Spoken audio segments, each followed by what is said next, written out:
Good Wednesday morning.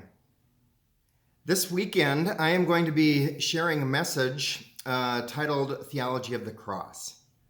And it is something somewhat unique to Luther, but even more to Protestantism, as the theology was developed from Scripture to kind of push back against what was known as Theology of Glory.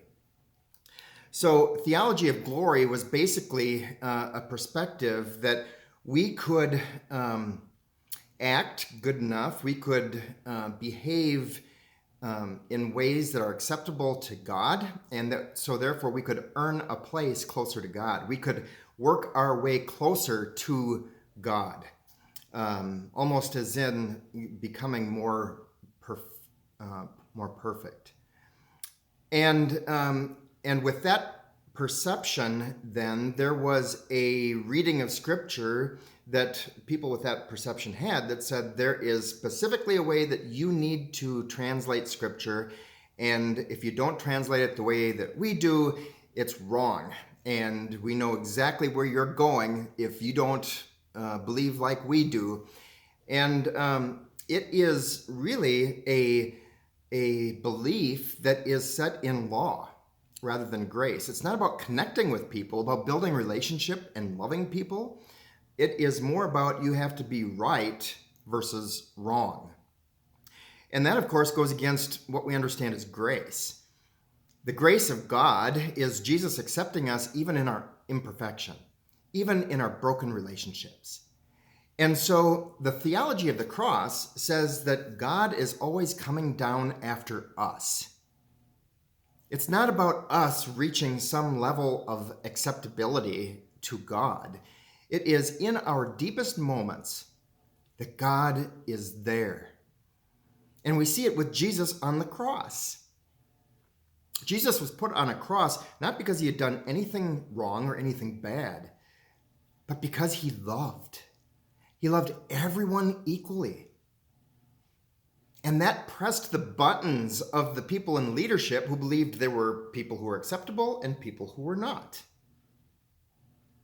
So the theology of the cross is really a challenge when we want to try to justify our actions and our words to add worth to our value as human beings. In 1 Corinthians chapter 1, we read, "For since in the wisdom of God, the world through wisdom did not know God, it pleased God through the foolishness of the message preached to save those who believe. For Jews request a sign, and Greeks seek after wisdom.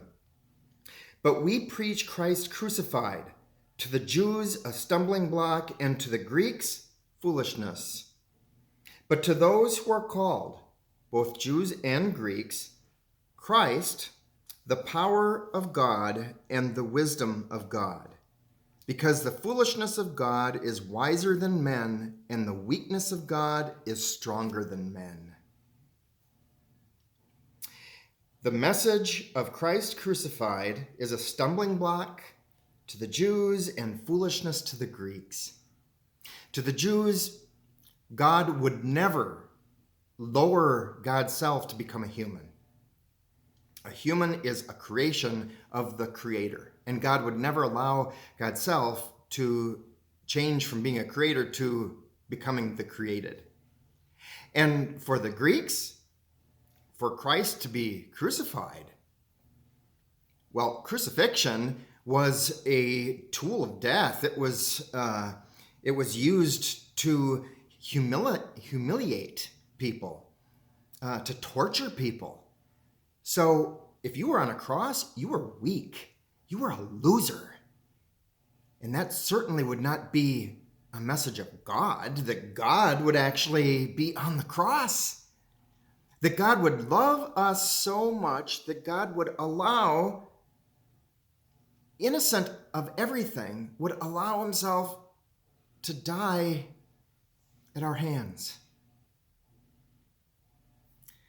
It is a humbling message, a message of grace, where we are less concerned about being right and more concerned about connecting with one another, of walking with one another through the valleys, of sitting side by side with someone who's going through their darkest time. And not because we've got all the answers, but just because we care about them. We may not say a word. We might be listening ears and a hug that helps provide the comfort and strength in that moment for that person. We are being the hands and feet of Jesus in that moment. So the message this weekend is going to be on this topic. We'll dig a little bit deeper into that. And I would ask, how do you see the theology of glory in our world, where we've got to be right, where it has to be my way, or it's the highway, where you have to believe like me, or you're wrong, you're bad, you're unacceptable, versus the theology of the cross that says, even when you disagree with me, you are still a loved child of God. And connecting with you as a human being is more important than arguing over things that we might believe. God bless you. You have a great day, and I look forward to seeing you again next week. Goodbye.